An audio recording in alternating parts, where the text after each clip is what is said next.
Yes, come on in. Hi, are you Dr. Webb? I am indeed. Oh, Come on good. in. My name is Tara. I'm sorry, I'm a little early, but I want to make sure I didn't miss Oh, seeing you. thank you so much. And also, thank you for sending me the questions beforehand. Oh, good. That helped me really reflect upon what we were going to talk about today and really set up our time in a good way. So I really thank you for sending me these interview questions. Make yourself comfortable. Thank you. Well, Yes. thank you so much for taking the time to meet with me. Oh, it's my pleasure. I'm really excited to be here. It's been a really interesting process to kind of look I bet it into has. some of the things that it's taken you to get to where you are. So really, this is a big honor for me to be here. Oh, that's wonderful. Is it okay if I take some notes just while we're chatting? Oh, absolutely. I have to take notes when I'm talking to someone too, so that I thank you for your thoroughness.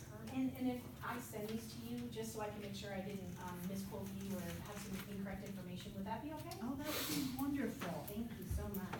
Can you maybe just give me what's your official title, or what's your, what are you listed as here at UNF? I think, yes, I'm a full professor Okay.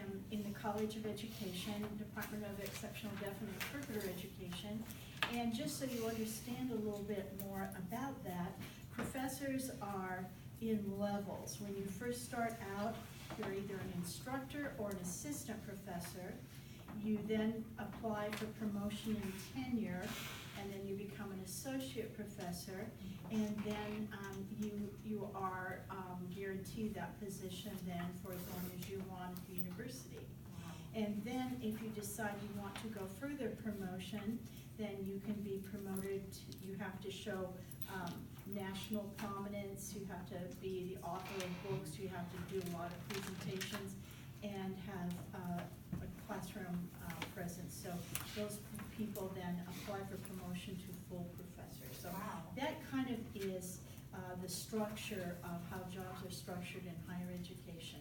That actually, that was one of the questions I had, was how do you become a full professor? Sure. And I actually looked up some of the published research that you have. Oh my goodness. I can't believe how many different things you have published. Would that be some of the duties that are required for your job? Absolutely, we Oh, wow. must.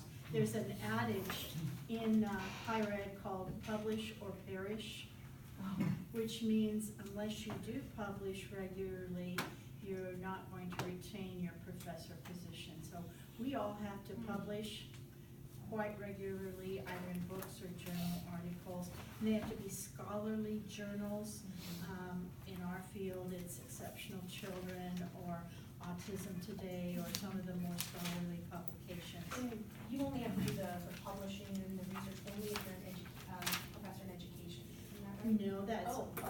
all professors at four-year universities I didn't know who that. are doing promotion and tenure have to be published, or in the case of fine arts, they have to be presenting either their fine arts work or their music and recitals, usually international recitals. So there's lots of different layers of professorship. When I did some research just on your involvement here at UNF, I did see that you do have your PhD in philosophy, and I was kind of thinking that would be something you would require, is having a PhD in that field. But where can you get that kind of training or education? PhDs, my special focus, of course, is education, and PhDs are only offered at bigger, larger four-year universities. Not every university in the United States offers PhD programs. Usually, it's larger universities, although not always. Some small universities, both private and public, offer PhDs. There are some paid universities that offer PhDs too, and they allow you to work in a different arena than in a public institution like UNF. What abilities, talents, or strengths do you think would be helpful in your career? I think in my particular career, having a passion for what I do, I think that's the case for any professor. Loving what you do. I mean, you breathe it, you eat it, you think it, it's a part of every part of your being, and you can't imagine doing anything else. So you have to have a passion about what you do. You have to love students and want to be around students, which I do. You have to be be diligent, you have to get things done. You have to be patient with students, you have to have empathy for students. And I think you have to have a level of respect and dignity for your students too. Plus be disciplined to do the writing that you have to do. What would keep someone from being successful in your field or in your career? Not doing a good job of teaching or not publishing like you should, probably. Not being a good team player with your colleagues. I was about to just ask, what happens if, you know, you're a good teacher, you love the students, but you don't get along with one of the other professors who's maybe a tenured professor? That can be a real issue. You have to be able to be a part of a team and contribute to your department. Interesting. Yep. What advice would you give to someone, for someone like me who's considering a career like yours?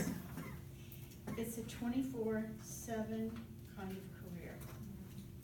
And it's sort of misunderstood because like teachers in the public school system too, they're kind of 24/7 people too. Yeah, they get summers off, but usually they're taking classes to renew their certificates. It's kind of the same with being a professor. If you look at my schedule on paper, yeah, I teach 3 classes in the week. But if you look at what I'm actually doing during that week, it's tremendous amount of service, it's a tremendous amount of writing, scholarship, preparing for class, working with students, so it's like a 24/7 job, and I rarely go to bed before 11 midnight at night because I'm working on stuff for school.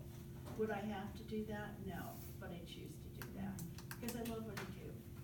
Well, thank you. You actually answered quite a few of my other questions, and I don't wanna take away from your time. I know you came to see me on your day off, and I really do appreciate that.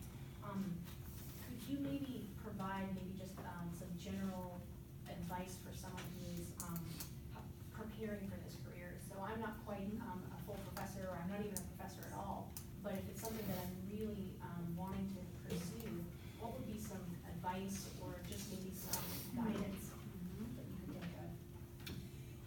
Get your priorities in order and establish a balance in your life. Because you can't work 24/7. And it's interesting you said that. I was just thinking, because you said